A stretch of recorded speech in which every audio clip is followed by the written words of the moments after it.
ആ രാജേട്ടാ, കുറെ നാളായല്ലോ കണ്ടിട്ട്. ഇപ്പൊ എങ്ങോട്ട് പോവാ? കൊച്ചിനെ ബസ് കയറ്റി വിടാനാ. ഇവള് പഠിക്കുവാണോ? പഠിത്തമൊന്നും മുഴുമിപ്പിക്കാൻ പറ്റിയില്ല, ഒരു ജോലിക്ക് പോവുക. ഇവള് നന്നായിട്ട് പഠിച്ചോണ്ടിരുന്നതല്ലേ? ഇനി ഞാൻ പഠിച്ച വീണ സ്ഥലവും ബാങ്കുകാർ കൊണ്ടുപോകും. രാജേട്ടാ, ഇത്രയും ബുദ്ധിമുട്ടൊക്കെ ഉണ്ടായിരുന്നെങ്കിൽ. നിങ്ങളൊക്കെ ഒത്തിരി സഹായിച്ചതല്ലേ. വയസ്സാം കാലത്ത് അപ്പനും അമ്മയ്ക്കും താങ്ങാകണം മക്കൾ, അല്ലേ ഏട്ടാ? ബസ്സിന് സമയമായി, ഞങ്ങള് പോവാ.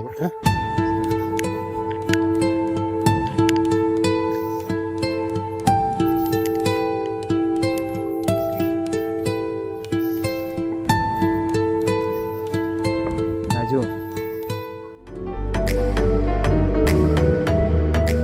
ചിലരുടെ ജീവിതത്തിൽ ചിലർ നിമിത്തങ്ങളായിരിക്കാം. ആ നിമിത്തങ്ങൾ നമ്മളെ പറക്കാൻ പഠിപ്പിക്കും.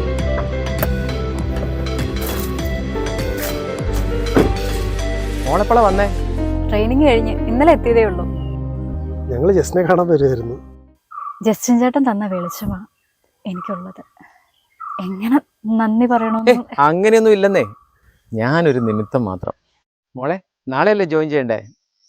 അഡ്വാൻസ് ആയി എൻ്റെ വക ഡിവിൻ സാരാജൻ IAS.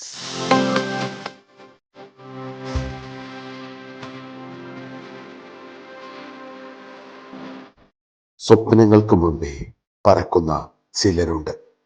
എന്നാൽ ആ സ്വപ്നങ്ങളെ മുറുകെ പിടിക്കാൻ കൂടെ നിൽക്കുന്നവരാണ് യഥാർത്ഥ ഹീറോ. The best.